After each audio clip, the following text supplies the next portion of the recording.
সম্পূৰ্ণ প্ৰস্তুতি চলি আছে, ৰাতি দিনে কাম চলি আছে। আমাৰ সিকিউৰিটি নতুনকে নিয়োগ কৰা গৈছে, ৰুলছৰো ওপৰত আমাৰ কাম কৰা কৰ্মচাৰী নিয়োগ কৰা গৈছে আৰু অনাগত দিনবিলাকত আৰু বহুত আহিব, সিকিউৰিটি আহিব, কৰ্মচাৰী আহিব, দিনে নিশাই কাম কৰি আছে। আৰু এইটো আমাৰ অহা 2-3 দিনৰ ভিতৰত গোটেই কামখিনি আমাৰ সম্পূৰ্ণ হৈ উঠিব। আপোনালোকে জানে যে বেছি দিন নাই, যিহেতুকে অহৰহ কাম চলি আছে। সিকিউৰিটিৰ ক্ষেত্ৰত আৰু কিবা কেমেৰা সংস্থাপন কৰিব নেকি আপোনালোকে? বহু জায়গাত আমাৰ কেমেৰা সংস্থাপন হ'ব আৰু হৈও আছে। CC কেমেৰা যিবিলাকত অচল হৈ পৰিছে সেইবিলাক CC কেমেৰা চাই নতুনকৈ লগোৱা গৈছে আৰু বহু জায়গাত আমাৰ CC কেমেৰা লগোৱা যাব। আমাৰ সম্পূৰ্ণ ভিতৰৰ পৰা লৈ আমাৰ বাছ ষ্টেণ্ডলৈকে আৰু ওপৰতো ভুৱনেশ্বৰলৈকেও আমি কিছুমান CC কেমেৰা সংযোগ কৰিম। গতিকে CC কেমেৰা কাম চলি আছে। জোতা চেণ্ডেল যিহেতু পিন্ধিকে ওপৰত আহিব নোৱাৰে, ৰাস্তাটো বিশেষ গৰম হৈ যায়, ইয়াৰ সন্দৰ্ভত কি ক'ব? কিবা ব্যৱস্থা কৰি দিব নেকি? আচলতে জোতা চেণ্ডেল নিপিন্ধি নহাটো আচলতে ডিচিশ্যন লোৱা গৈছে। যোৱাবাৰ বহু সংখ্যক জোতা আৱৰ্জনা হিচাপত পেলাই দিয়া গৈছে, জ্বলাই দিয়া গৈছে। বহু ক্ষেত্ৰত আমাৰ দুখ লাগিছে বা মানুহৰো বহুতে এই বিষয়ত আমাৰ কমপ্লেইনো দিছে। গতিকে আমি বিচাৰিছোঁ যে যদি জোতা নোহোৱাকৈ আহে তেতিয়াহ'লে ভাল হয়। কিন্তু কথা হৈছে যিমান গৰম আৰু যিমান উৎকট গৰম হৈছে, এই গৰমত আচলতে খালী ভৰি অহাটো অসম্ভৱ কথা। গতিকে যদি পাৰে, মানে এইটো এটা আহ্বান বা ৰিকুৱেষ্ট, যদি পাৰে আহক, নোৱাৰিলেও মোজা পিন্ধি, ভাল মানে কটন মোজা পিন্ধি, যাতে মানে ভৰিত ডাইৰেক্ট আমাৰ তাপটো নহয়। কিমানমান সংখ্যক ভক্ত অহাৰ সম্ভাৱনা আছে? ভক্তটো বাঢ়িয়ে আছে দিনক দিনে। আপোনালোকে দেখা পাইছে দিনক দিনে জেনেৰেল দিনতে বহু ভক্ত বাঢ়িছে। আগতে ইমান ভক্ত আমি দেখাই নাছিলোঁ। গতিকে ভক্ত দিনক দিনে বাঢ়ি যাই আছে আৰু এইটো যে অম্বুবাচীত নাবাঢ়িব সেইটো ক'ব নোৱাৰি। ভক্তৰটো সংখ্যা বাঢ়ি যোৱা যেন লাগিছে। যোৱাবাৰটো আপোনালোকেও জানে যে 15 লাখৰ ওপৰত ভক্ত অহা ডাটা পোৱা গৈছে। গতিকে এইবাৰ তাতোকৈ অধিক হ'ব যেন লাগিছে, পাৰিব যেন লাগিছে। কিন্তু আমাৰ চিষ্টেমটো যাতে ভালকৈ আমি ভক্তৰ কোনো অসুবিধা নোহোৱাকৈ যাতে কৰিব পাৰোঁ, তাৰ কাৰণে আমি অহৰহ লাগি আছোঁ, দিনা নিশা আমি কাম কৰি আছোঁ আৰু যাতে সকলো ধৰণৰ সুবিধা আমি দিব পাৰোঁ তাৰ কাৰণে ব্যৱস্থা কৰিম। আৰু আমি যে আন এক প্ৰসংগলৈ হৈ লেণ্ডশ্লাইড হৈ ৰাস্তা বন্ধ হোৱা পৰিলক্ষিত হৈছিল, তো অম্বুবাচীৰ সময়ত আপোনালোকে গভৰ্ণমেণ্টৰ লগত এই ক্ষেত্ৰত কেনেধৰণে আমি আলোচনা কৰিছোঁ গভৰ্ণমেণ্টৰ লগত। চাওক, প্ৰাকৃতিক দুৰ্যোগকতো আৰু কোনো ৰোধ কৰিব নোৱাৰে। যিহেতুকে প্ৰাকৃতিক বহুবাৰ আমাৰ ভূমিস্খলন হ'ল, সেইটো ৰাস্তাত ঘনে ঘনে ভূমিস্খলন হৈছে, শিল বাগৰিছে, গছ পৰিছে, বহুবাৰ সেই হৈছে। গতিকে এতিয়াও চাই আছে, যদি ৰিপেয়াৰিং হৈ যায়, এতিয়াওতো কাম কৰি আছে আপোনালোকে দেখা পাইছে, যদি ৰিপেয়াৰিং হৈ যায় নিশ্চয়কৈ সুফল পাম আমি। আৰু যদি ৰিপেয়াৰিং নহয় বা আৰু যদি বৰষুণ দিয়ে তেতিয়াহ'লেতো অসুবিধাই হ'ব এই ৰাস্তাটো ইউজ কৰিবৰ কাৰণে। যদি বৰষুণ দিয়ে তেতিয়াহ'লে সেইটো ৰাস্তা কমপ্লিটলি আমি ইউজ কৰিব নোৱাৰিম, সেইটোতো ডেফিনেটলি কথা।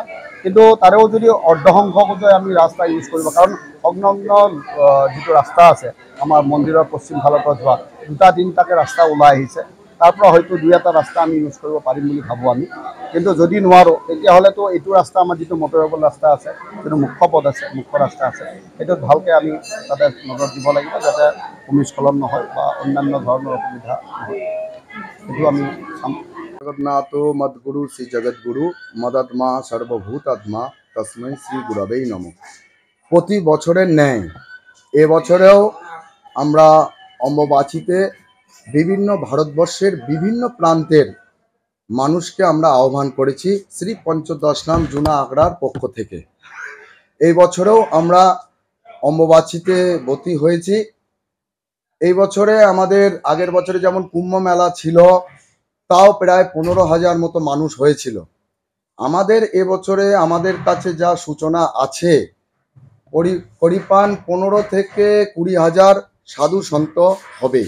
পাহাড়ের ওপরে তো প্রচুর সাধু থাকে, কিন্তু যারা গিরি, পুরী, ভারতী, সরস্বতী, অবধূত, অবধূতানি, ভূতানি, পেতানি, মহাপুরুষ এবং নাগা মিলিয়ে আমাদের যা ধারণা, পাহাড়ের ওপরে কামরাতে এবং আমাদের যেটা 3টে সেক্টর করা হয়, একটা কোটিলিঙ্গ, একটা অভয়ানন্দ, একটা হচ্ছে ভুবনেশ্বরীর ওপরে, এবং মেন যেটা নাগা বাবারা থাকে সেটা কামাখ্যা পীঠের ভিতরেই যে আমাদের 10 নামী আখাড়া আছে।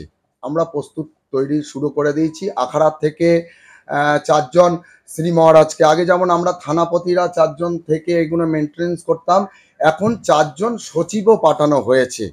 দিনকা দিন জিনিসটা বড় হচ্ছে। প্রথমে আমরা 1000 সাধু নিয়ে অম্বুবাচী করেছি, এখন আমরা 20,000 সাধু নিয়ে অম্বুবাচী করতে হচ্ছে। যত দিন যাচ্ছে তত প্রোগ্রেস বাড়ছে। আমাদের জপ তপ পূজন তর্পণের ভিতরেই আমরা সুন্দরভাবেই চলবো এবং পাঠ পূজন জপের ভেতরে থাকবো। আমাদের যে রুটিন হচ্ছে 20 তারিখে আমাদের নগর প্রবেশ এবং মন্দির পরিক্রমা। 21 তারিখে আমরা যেটা করতে চাচ্ছি যোগা দিবস। রোগ শোক দুঃখ জ্বালা প্রতিগচ্ছিত করার জন্যে নিজের, আমাদের যেটা বক্তব্য, নিজের শরীরকে নিজে ঠিক করো। তাবিজ কবচ মাদুলি দিয়ে মনের শান্তি পাওয়া যায়, তাবিজ কবচ মাদুলি দিয়ে শরীরের পীড়াকে নিরাময় করা যায় না। এই জন্য আমরা নাগা সন্ন্যাসীরা নিজের শরীরকে নিজে পরিচালনা করি। এই জন্য সমাজের কাছে বার্তা দিতে চাই, 21 তারিখে আমরা সাধুরা সবাই যোগা দিবস করব এবং ভারত ভূমিতে এবং আসাম ভূমিতে যারা আছে তারাও রুডিংয়ের মাধ্যমে 21 তারিখটা যোগা দিবস হিসাবে পালন করুক। পুজো পাঠ যাগযজ্ঞ অনুষ্ঠান তো হবেই। 22 তারিখ থেকে আমাদের বিশ্ব কল্যাণ হেতু যে জ্বালায় না, সমাজের ভিতরে কেউ গাছ কাটে না, আমরা কিন্তু নাগা সন্ন্যাসীরা যাদের যাদের বিরজা হবন হয়ে গিয়েছে তারা আমরা জপ তপ পূজন এবং হবন করি। সাধুরা যারা বিরজা হবনটা মতলব হচ্ছে আমাদের যে সংস্কার আছে, ব্রহ্মচর্য, গার্হস্থ্য, বানপ্রস্থ, সন্ন্যাস বিধির যে সংস্কার, এটা হচ্ছে গৃহস্থী লাইফ, জেনারেল লাইফ। আর সাধুদের লাইফটা কি?